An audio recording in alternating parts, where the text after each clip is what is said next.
ओम उमा महेश्वराय नमः। आप सभी माताओं और बहनों को हरतालिका तीज की हार्दिक शुभकामनाएं। इस दिन लाखों महिलाएं और कुंवारी कन्याएं पूरे विश्वास के साथ निर्जला व्रत रखती हैं, पूरी श्रद्धा से पूजा करती हैं, 16 श्रृंगार करती हैं और रात भर जागकर भजन कीर्तन भी करती हैं। लेकिन सवाल यह है, इतनी कठोर तपस्या के बाद भी क्यों कुछ लोगों को व्रत का पूरा फल नहीं मिलता? क्यों सालों से व्रत रखने के बाद भी मन में अधूरी ख्वाहिश रह जाती है?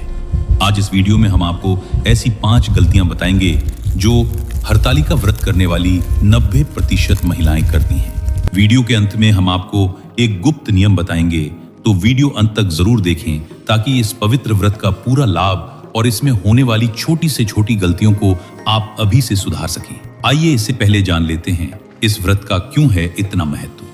ये व्रत सिर्फ भूखे प्यासे रहने का त्योहार नहीं है, ये उस अटूट प्रेम और संकल्प का प्रतीक है जो माता पार्वती ने भगवान शिव को पाने के लिए दिखाया था। हरतालिका शब्द ही इसका संकेत है। हरत यानी हरण करना, आलिका यानी सखीज। हिमालय जी ने पार्वती जी का विवाह विष्णु जी से तय कर दिया तो उनकी सखियों ने उनका हरण कर उन्हें जंगल में पहुंचा दिया। वहां माता पार्वती ने कठोर तपस्या की और अंततः भगवान शिव को पति रूप में प्राप्त किया। हरतालिका तीज की सामान्य गलतियां जो व्रत को खंडित करती हैं। आज के समय में सबसे बड़ी भूल यही होती है, हम व्रत को एक लेन देन या एक सौदा बना देते हैं। मैं निर्जला व्रत रखूंगी तो मेरे पति की उम्र लंबी हो जाए, मैं रात भर जागूंगी तो मुझे सुंदर और अमीर वर मिल जाए। ये कामना रखना गलत नहीं है, लेकिन जब कामना भक्ति पर हावी हो जाती है तो व्रत सिर्फ एक रस्म बनकर रह जाता है। ये एक फॉर्म भरने जैसा हो जाता है जिसमें सारे कॉलम तो सही भरे हैं पर आत्मा यानी भाव ही गायब है। जल ग्रहण करना, यह व्रत निर्जला है। अगर भूल से भी जल पी लिया तो अगला जन्म मछली का माना गया है। यह नियम इंद्रियों पर नियंत्रण का प्रतीक है। फल का सेवन करना, कई लोग सोचते हैं फलाहार कर सकते हैं, लेकिन यहां फल भी वर्जित है। फल खाने से वानर योनि की मान्यता है। क्रोध या अपमान करना, व्रत का मतलब केवल शरीर का संयम नहीं बल्कि मन की शुद्धि भी है। गुस्सा, कटु वचन या किसी का अपमान करने से व्रत की पवित्रता नष्ट हो जाती है। रात में सो जाना, मान्यता है कि इस व्रत में रात भर जागरण जरूरी है। सोने वाली स्त्री को अगले जन्म में अजगर योनि मिलती है। यह दर्शाता है कि भक्ति में आलस्य सबसे बड़ा शत्रु है।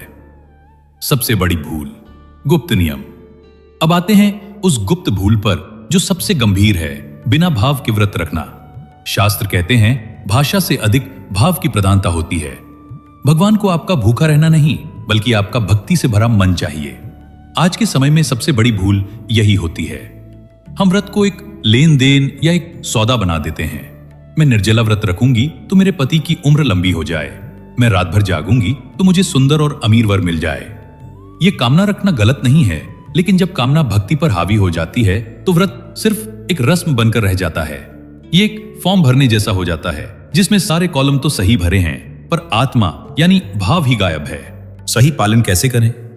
गुप्त नियम को जीवन में उतारें। इस संकल्प में समर्पण का भाव रखें। सिर्फ इतना ना कहें कि मैं व्रत रख रही हूं, बल्कि मन ही मन कहें, हे गौरी शंकर, जैसे पार्वती ने शिव को पाने के लिए तप किया वैसे ही मैं प्रेम और श्रद्धा से ये व्रत आपको समर्पित करती हूं।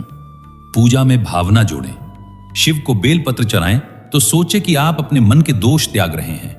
माता पार्वती को 16 श्रृंगार अर्पित करें तो समझें कि आप उनके सौभाग्य का सम्मान कर रहे हैं। कथा ध्यान से सुने, सिर्फ कहानी मत सुने। माता पार्वती का संघर्ष, उनका धैर्य और उनका प्रेम महसूस करें। रात्रि जागरण का सही उपयोग करें। रात्रि जागरण में ध्यान का भाव, रात भर जागना एक तपस्या है। इस समय का उपयोग टीवी देखने या फालतू बातों में न करें। इस एकांत का लाभ उठाएं। भगवान शिव के मंत्र ओम नमः शिवाय का जाप करें। भजन कीर्तन करें। यह समय आत्मचिंतन करने और ईश्वर से सीधा जुड़ने का है। आपका जागरण तभी सफल होगा जब आपका मन शिव में लगा हो।